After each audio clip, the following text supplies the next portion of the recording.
Once we've set our mic up, we just need to connect it into the wall box.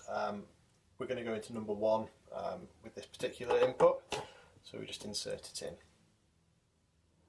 In the recording studio, when we're setting a level, we need to turn the fader up that we've plugged into, so in this case it was number 1, so we turn it up to unity, indicated by a small U, and then we turn the gain up on the channel itself, watching the VU meter until we've got a nice healthy input signal.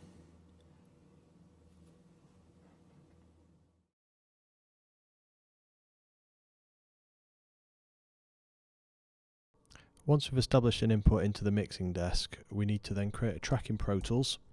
We're just going to use a mono audio track, and we need to set the input and output to correspond with what's coming in on the mixing desk and where we want the sound to go.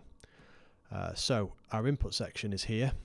We set it to, in this case we've got two options. We've got a number 1 and number 2. If this was the mixing desk, it would be channel 1 or channel 2. In the recording studio you've got 16 available to you. Because I'm using an M-Box for this video tutorial, I've only got 2 available. I'm going to leave it set to A1.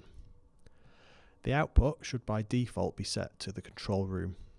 The other option that we have is headphones, but we need it to remain as control room because that's the signal that's returning back into the mixing desk that we can then hear through the tannoy speakers.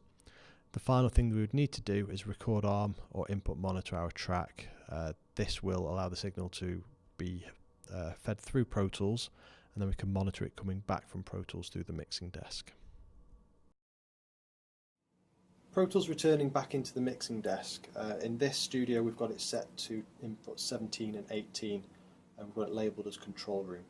So what we need to do, because currently we haven't actually listened to the signal, we need to route this input into our left-right mix.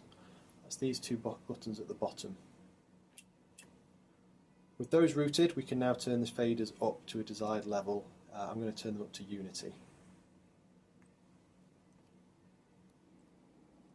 The final thing we need to do is turn our master output up. On this mixing desk it's called left-right mix, it's the far right fader.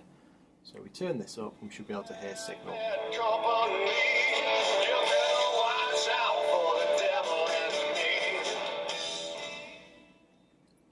Once we've got a signal running from the live room through the mixing desk into Pro Tools and returning back into the mixing desk like we have done so far, we can then, if this was an instrument that we were recording, we could change the mic position or the type of microphone to achieve the desired sound.